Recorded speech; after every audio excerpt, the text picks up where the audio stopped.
Hall Kanjeng Sunan Derajat yang akan diadakan di Kasepuhan Maqam Sunan Derajat untuk bersama-sama menjaga. Dalam haul Kanjeng Sunan Derajat yang akan digelar tersebut ada Habibnya. Di dalam hal inilah yang menurut hemat saya penting untuk kita sikapi secara bijak. Ampel itu salah satu koloni besar Arab di Jawa Timur yang dibentuk oleh Belanda sejak 1800-an. Berapa ratus tahun. Sampai hari ini tentu detail persoalan sejarah harus kita ketahui. Wali Songo dalam teori Ki Haji Agus Sunyoto itu dibentuk oleh Sunan Ampel. Apabila menggunakan nama Wali Songo, semestinya sesuai dengan konsepsi-konsepsi Wali Songo. Jikalau tidak, apa nggak takut kualat kita? Sikap tawasutiyah disinilah barangkali menurut hemat saya dalam urun rembuk kali ini yang penting untuk kita camkan. Assalamualaikum warahmatullahi wabarakatuh. Salam jumpa, salam sejahtera untuk Anda semua. Salam persaudaraan dari kami Aras 9 Channel. Saudara-saudaraku sekalian, kembali saya menyapa Anda. Dan untuk edisi kali ini saya akan urun rembuk dengan Anda berkenaan dengan dinamika yang berkembang terkait adanya haul Kanjeng Sunan Derajat yang insya Allah akan digelar pada tanggal 22 Februari 2025 ini. Nah, apa maksudnya? Mungkin sebagian dari Anda yang memperhatikan sudah mengetahui, tapi sebagian mungkin juga tidak. Dalam haul Kanjeng Sunan Derajat yang akan digelar tersebut ada Habibnya. Gampangnya seperti itu. Lalu kami memutarkan penyampaian dari Kiai Haji Mas Muhammad Salim, Ketua Lembaga Pernasapan Trah Derajat. Nah, ketika bicara derajat, tentu ke atasnya adalah Sunan Ampel. Nah, saudara-saudaraku sekalian, tak hanya berkaitan dengan Sunan Derajat, ini juga berkaitan dengan haul Sunan Ampel. Jadi di kolom komentar kami ada yang mengatakan terhadap Kiai Salim nampaknya bahwa ya dianggap pro Habib gitulah, pro Ba'alwi. Di dalam hal inilah yang menurut hemat saya penting untuk kita sikapi secara bijak. Pertama, berkenaan dengan haul Sunan Derajat. Ya, bahwa apa yang dilakukan oleh Kiai Salim menurut hemat saya sudah sangat baik. Karena ketika akan menggelar haul tentu kan tidak perorangan. Itu ada yayasan, ada keluarga besar, juga terkadang melibatkan pemerintah setempat, masyarakat setempat, lalu musyawarah. Di musyawarah itulah tentunya kesepakatan terbanyak yang diikuti. Kalau kesepakatannya ternyata mengundang Habib, kenapa tidak untuk diikuti oleh para panitia? Nah, bagi di antara kita yang tidak setuju, tentu pertama kan harus melihat alasannya apa. Nah, hal ini sangat dimungkinkan berkaitan dengan oknum-oknum dari mereka, atau ada yang mengatakan bukan oknum, bisa meratakan semua. Bahwa dalam ceramah-ceramahnya biasanya selain menyampaikan nasab mereka yang sudah dinyatakan tidak tersambung ke Rasulullah, ya. Kedua, dalam ceramah-ceramah mereka seringkali mengunggulkan, mengagung-agungkan, dan bahkan khurafat. Tetapi kalau umpama Habib yang tidak seperti itu, bagaimana kalau diundang? Atau hanya sekedar mendatangi acara? Nah, ini juga yang perlu kita sikapi secara bijak bersama. Karena bagaimanapun kita hidup di Indonesia yang multi etnis juga memiliki koridor-koridor baik secara hukum, agama, dan budaya. Nah, terkait dengan Sunan Ampel ya, ada yang japri juga seperti itu. Intinya beginilah, kalau kita melihat Ampel dari derajat kita ke ayahnya, ke Ampel. Kalau kita membaca lembaran sejarah ya, seperti yang sering kali saya katakan, saya sampaikan dari laporan resmi Belanda ketika melakukan city stelsel atau pemblokan terhadap orang-orang Arab Hadramaut, Ampel itu salah satu koloni besar Arab di Jawa Timur yang dibentuk oleh Belanda sejak 1800-an. Sejak 1800-an. Penelitian Elwisi van den Berg 1885, berarti kan sebelumnya. Dari 1800-an itu Ampel sudah dipenuhi, kegampangannya begitu, oleh mayoritas orang Arab Hadramaut dari berbagai marga dan juga marga pribumi Hadramaut. Nah, tentu saja kebudayaan itu kan melekat di suasana Ampel yang mungkin sampai hari ini berapa ratus tahun. Sampai hari ini tentu apabila kita berupaya meluruskan persoalan sejarah atau Sunan Ampel jangan lagi dihauli oleh kalangan habaib atau yang menceramahi itu adalah habib. Ini kan perlu proses. Secara spesifik lagi dari informasi yang kami terima dari Kiai Salim sudah banyak capaiannya. Termasuk di antara silsilah Wali Songo atau Sunan Ampel yang disambungkan terhadap Asma Khan Ba'alawi itu sudah diturunkan. Baik itu yang di Ampel ataupun yang di Derajat. Di Derajat itu saya pernah lihat sendiri awal-awal tahun 2018 di rumah peninggalan Sunan Derajat. Biar tidak melebar, di dalam hal ini saya ingin urun rembuk saja karena terus terang saja ini urusannya antara PWI dan keluarga Derajat Ampel. Gampangan seperti itu. Awalnya saya tidak ingin membahas ini karena sudah menjadi konsumsi publik dan di kolom komentar kami juga menanggapi seperti itu. Ya kami urun rembuk, semoga ada manfaatnya. Pertama, seperti yang telah kami tayangkan di kanal ini berkenaan dengan penggunaan nama Wali Songo. Memang kata Wali Songo siapapun berhak, itu adalah milik kita bersama. Namun detail persoalan sejarah harus kita ketahui. Pertama, Wali Songo dalam teori Ki Haji Agus Sunyoto itu katakanlah dibentuk oleh Sunan Ampel. Sebelum Sunan Ampel menurut Ki Agus adalah dakwah pra Wali Songo.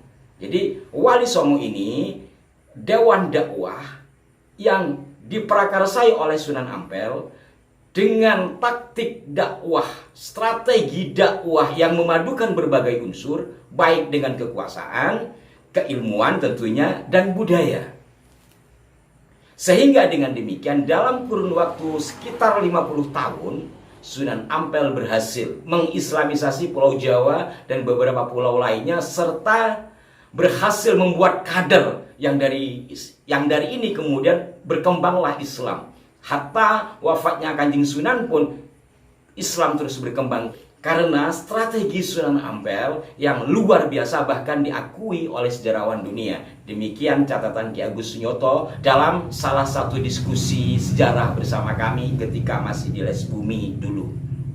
Nah, otomatis nama Wali Songo ini melekat kepada Sunan Ampel dan sunan-sunan yang lain, tetapi pionirnya adalah Sunan Ampel. Sunan Ampel memiliki dua putra yang terkenal, yaitu Sunan Derajat dan Sunan Bonang. Menurut informasi yang kami terima, Sunan Derajat inilah yang meneruskan, yang memiliki putra laki-laki gitu kalau menggunakan pancer. Sehingga dengan demikian terah yang di Ampel pun sangat dimungkinkan sebagiannya adalah terah Derajat. Sementara Kiai Salim adalah ketua lembaga pernasapan Sunan Derajat yang juga Sunan Ampel. Dan beliau sesuai pengakuannya kepada kami memiliki atau menyimpan sejumlah manuskrip kuno. Nah, ini berkenaan dengan historikal. Yang kedua berkenaan dengan penggunaan nama Wali Songo. Ini juga pernah kami sitir beberapa waktu yang lalu ya. Jadi saya katakan bahwa kalau kaitannya dengan perjuangan Wali Songo Indonesia Laskar Sabilillah, PWILS, saya katakan kepada orang-orang yang anti, PWILS itu santri dan kiai NU mayoritas. Maka sikap-sikapnya harus dan biasanya dengan sendirinya sesuai dengan kaidah di NU. Dan yang harus diingat pula bahwa kaidah dalam NU atau perjuangan Ahlus Sunnah wal Jamaah dan hal lainnya itu yang disampaikan oleh salah satu pendiri NU yakni Ki Haji Raden As'ad Samsul Arifin Assembagus Tubondo dalam ceramahnya bahwa NU ini satu diantaranya dibentuk karena termotivasi oleh perjuangan Wali Songo. Secara khusus dari Sunan Ampel. Bahkan ada kitab yang ditulis Sunan Ampel yang dibahas pada tahun 1923 di Kawatan yang kemudian menginspirasi, singkat cerita kemudian terbentuklah Nahdlatul Ulama. Pertama, tentu akidah Ahlus Sunnah wal Jamaah yang dibawa Wali Songo yang terus diperjuangkan. Kemudian yang kedua adalah konsepsi-konsepsi lain yang sesuai dengan Ahlus Sunnah wal Jamaah, yakni apa? Tawassutiyah, moderat di dalam bersikap, moderat dalam hal apapun. Bahkan dalam sikap, ya, dalam salah satu buku yang saya baca, terbitan PWNU Jawa Timur, dalam bersikap tawassut itu apa? Bainal ngawur wa rendah diri. Jadi antara rendah diri dan ngawur itulah tawassut. Maka dengan demikian, di dalam pergerakan-pergerakan apapun, apabila pertama menggunakan nama Wali Songo, lebih-lebih ya semestinya sesuai dengan ajaran Wali Songo, sesuai dengan konsepsi-konsepsi Wali Songo. Jikalau tidak, apa nggak takut kualat kita? Kan seperti itu ya. Nah, saudara-saudaraku sekalian, sikap tawassutiyah disinilah barangkali menurut hemat saya dalam urun rembuk kali ini yang penting untuk kita camkan, kita realisasikan dalam sikap perjuangan. Nah, bagi beliau-beliau yang berjuang, kalau saya ini kan cuma berupaya, saya paling ngeri mengatakan berjuang itu. Bagi beliau-beliau yang berjuang, bagaimana kita memperjuangkan sesuatu menggunakan nama Wali Songo sementara konsepsi kita tidak sejalan dengan ajaran Wali Songo. Nah, ini tidak ngajari, urun rembuk saja. Hal lain juga saudara-saudaraku sekalian, kalau kita melihat satu konsepsi di Nahdlatul Ulama yang biasa dilakukan ulama-ulama terdahulu penerus Wali Songo, jadi bukan hanya sikap tawassutiyah, bukan hanya moderat, tetapi juga ada spiritual, istikharah, dan tidak hanya cukup satu orang, juga tidak hanya cukup satu malam. Sebagaimana berdirinya Nahdlatul Ulama ini ya, yang sering saya ulas, itu istikharah 41 hari 41 malam dengan mengutus sejumlah kiai di 9 makam wali, dan juga ada yang ke Mekah Madinah. Dari sini tidak selesai begitu saja, ada wasyawirhum fil amri, bermusyawarah. Lalu kesepakatannya apa? Itulah yang harus dijalankan. Artinya sebuah organ besar yang pada saat itu belum bernama Nahdlatul Ulama, hanya perkumpulan yang belum terakte notaris, sudah bisa melakukan hal itu, kemudian tetap menyesuaikan dengan konsepsi-konsepsi sebagaimana yang diajarkan Wali Songo. Ini sekali lagi hanya urun rembuk, saudara-saudaraku sekalian. Kemudian berikutnya, bersama video ini saya ingin menyampaikan dari apa yang tadi disampaikan kepada saya oleh Kiai Haji Muhammad Salim. Beliau berharap agar terjadi pembenahan di tubuh kita di dalam perjuangan ke depan, agar satu sama lain saling menghormati, dan tetap pesan beliau sebagaimana hukum yang berlaku di negeri ini, konsepsi yang diajarkan oleh Wali Songo, dan tentu secara khusus dalam konsepsi ajaran Islam. Jikalau hal itu dilakukan, maka insya Allah perjuangan ke depan akan berjalan dengan baik. Maka dengan demikian saya atas nama pribadi berkaitan dengan dinamika Haul Sunan Derajat juga Haul Sunan Ampel, mari kita sikapi secara bijaksana, jangan saling menyalahkan.